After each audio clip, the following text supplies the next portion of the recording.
porque para mí, de la historia, de lo que ha pasado y de lo que yo he vivido desde que empecé ya y regresé, pienso que el problema de la ciudad se debe a la falta de preparación de este orden de planificación de todas aquellas personas que en diferentes entidades tenían la responsabilidad de planificar la ciudad.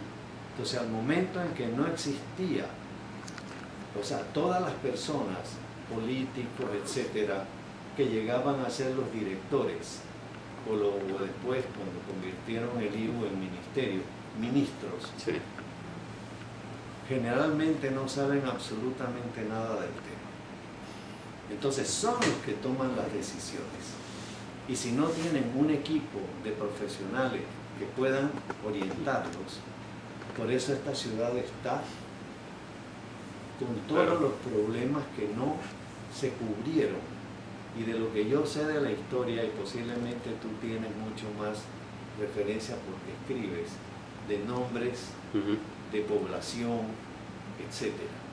Pero lo que a mí me parece importante en lo que es la historia de la planificación de la ciudad es que cuando la ciudad, que justamente creo que la selección que hicieron de poner la ciudad de Panamá después del fracaso del incendio de Panamá la Vieja, fue una excelente ubicación.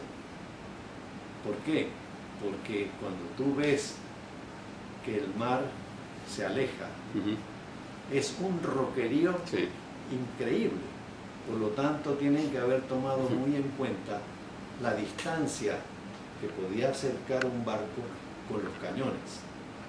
¿Ves? Entonces, eso definitivamente impedía que, aunque el agua estuviera en su lo máximo, nadie se iba a encallar.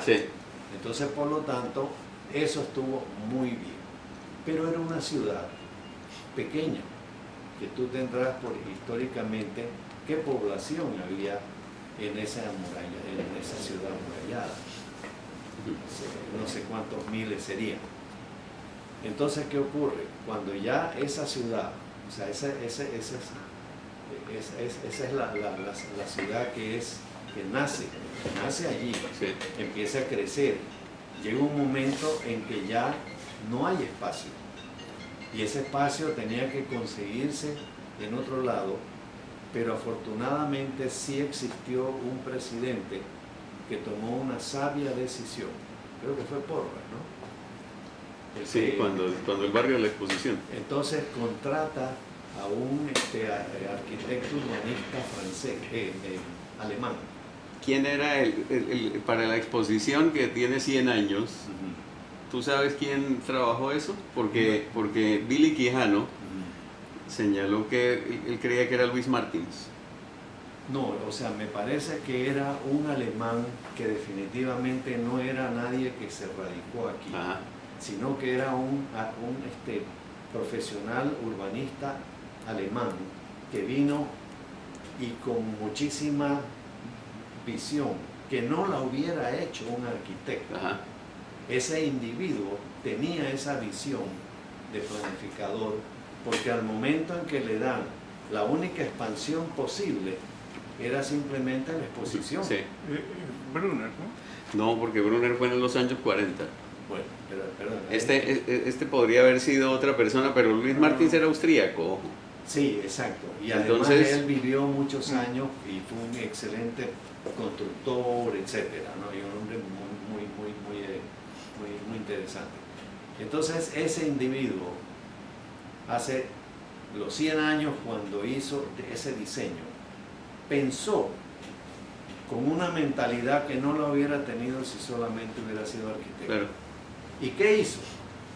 Puso unas servidumbres lo suficientemente grandes que a los 100 años todavía son más grandes que las nuevas que se hacen. Era mucho más generoso. Es posible que eso tenga relación con el hecho de que era una urbanización pública.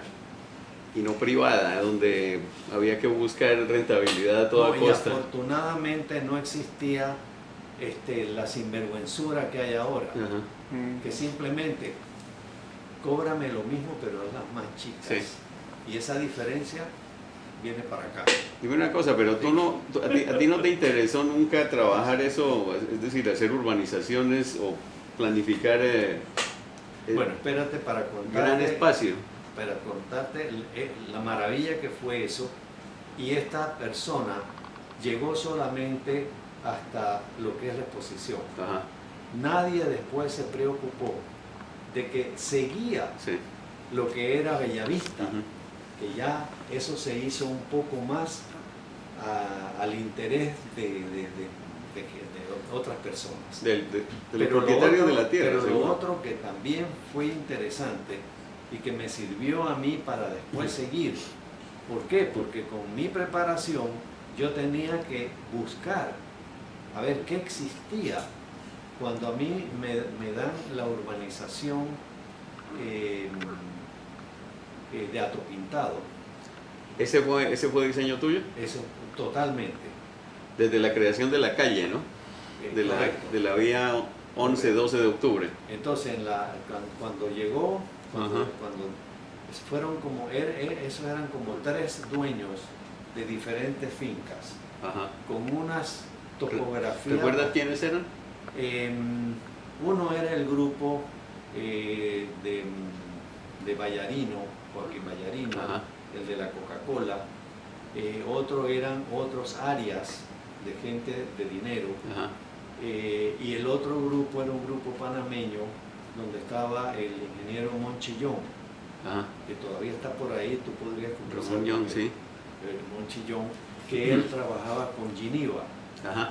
¿Ves? Entonces ese grupo, cuando a mí me llaman y yo veo esas 3 fincas con una topografía muy fuerte, entonces yo le dije, mire, aquí lo que yo les propongo es que ustedes hagan un grupo, unan esas 3 fincas y yo las utilizo para el crédito de todos, para sacar de eso lo mejor. ¿Esa iniciativa fue tuya o de ellos? Mía. ¿Pero ellos se juntaron para llamarte? Cuando me llamaron, parece que habían coincidido en que yo era el urbanista, porque teníamos pocos que teníamos ese título. Entonces me llamaron y por suerte yo tenía lo que me sirvió ser el fotógrafo a los 12 años del hipódromo, porque uno de los Vallarinos y el otro Arias habían sido dueños de caballo y yo les había vendido la foto. Vaya. Entonces, eso, los contactos. Tenían los contactos. Eso definitivamente, ¿sabes? Decía, no, está bien, ok. Pues, si ese era un buen fotógrafo, debe ser un buen urbanista. Entonces, hicimos el arreglo. O sea, antes de empezar, después de conocer y tener la topografía de todo, entonces yo me puse a buscar qué había anterior a eso, y también estar seguro, por ejemplo, que la avenida La Pulida llegaba por un espacio casi al final de donde empezaba. Sí, paralela a la Transísmica. Sí, media paralela a la Transísmica. Y luego, más allá, no había ningún acceso y estaba el IPA por allá al final.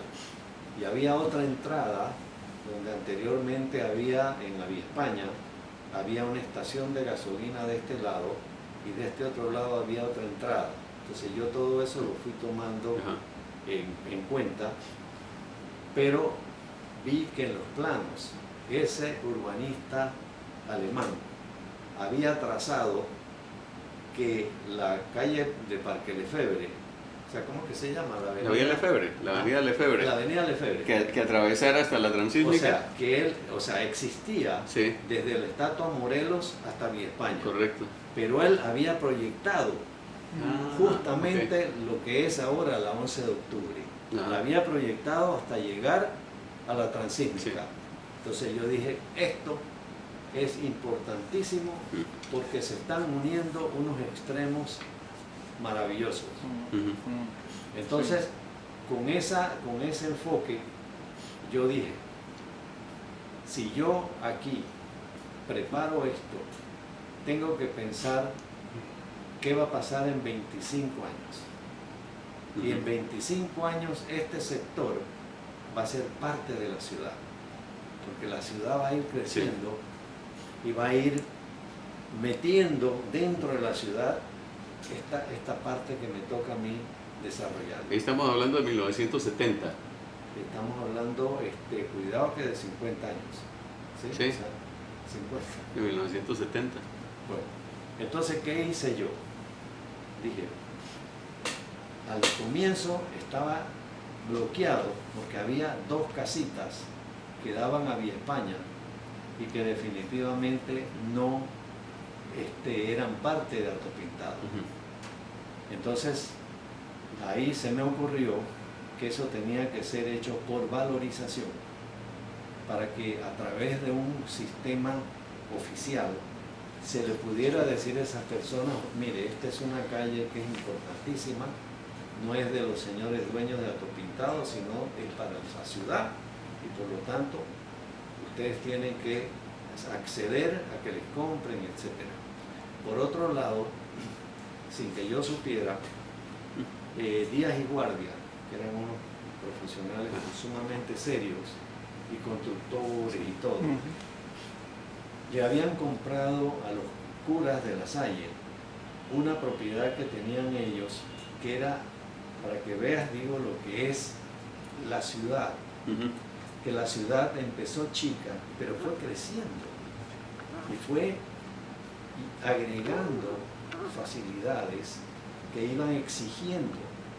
La propia ciudad va exigiendo, no los promotores ni los sinvergüenzas que quieren ganar plata, ni algunos que siendo políticos quieren hacerlo para ganar votos.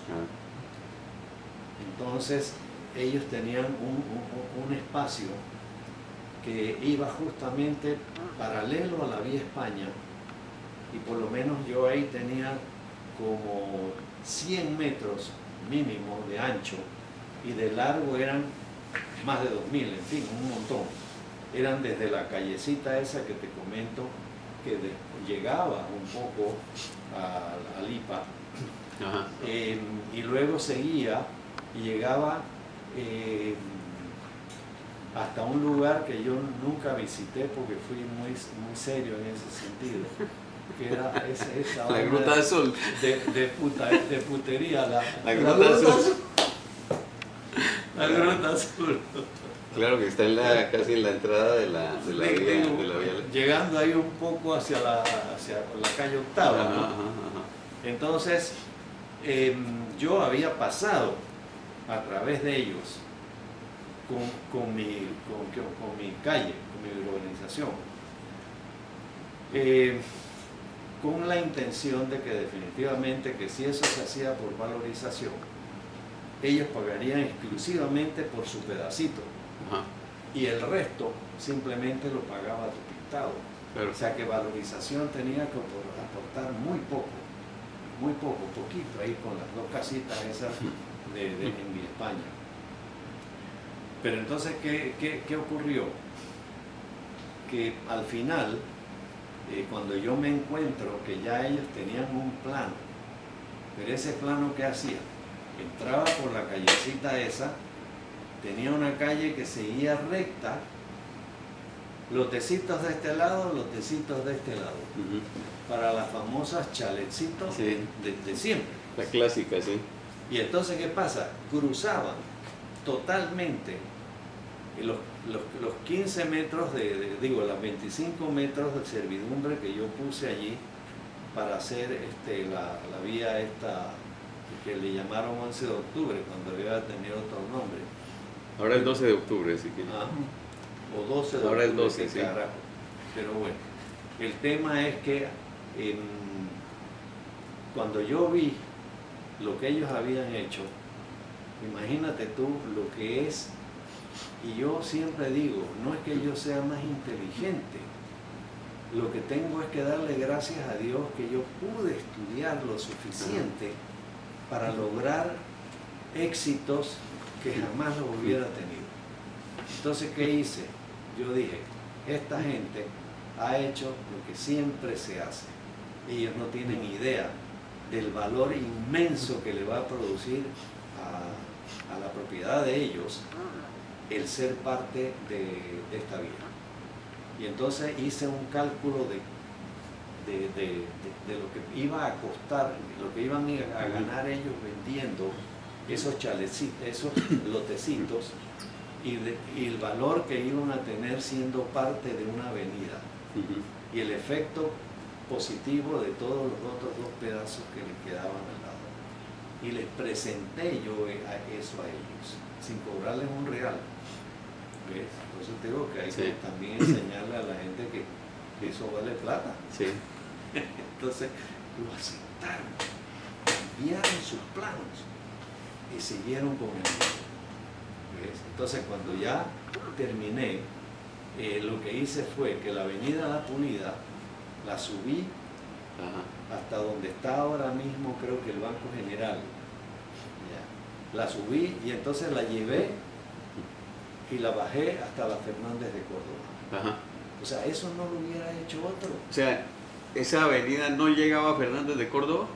¿Ese tramo lo planteaste tú también? No, ese también lo hice yo porque definitivamente anteriormente era una propiedad enorme que daba frente a la Fernández de Córdoba en un tramo largo, pero no existía esa conexión. Entonces lo otro que hice fue que acá, aprovechando esta entrada para tener siempre una entrada adicional, la entradita por el que te dije que había una estación de gasolina enfrente, entonces lo que hice fue que continué esa calle y la llevé hasta el IPA. Entonces no la pude llevar hasta Vía España porque había un lote que tenía 15 metros, pero era de un señor que no accedió a convertirlo. Entonces, ¿qué hice? La subí a una calle de la urbanización que hay ahí, que es la urbanización que sigue después, que es una urbanización residencial, pero infortunadamente tanto a ellos les favorecía como al proyecto.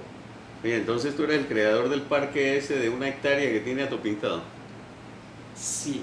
Porque eso no es usual en urbanizaciones de casas en serie que haya tanto espacio verde. Pero espérate, es que ahí también te quiero comentar. Yo lo que hice fue que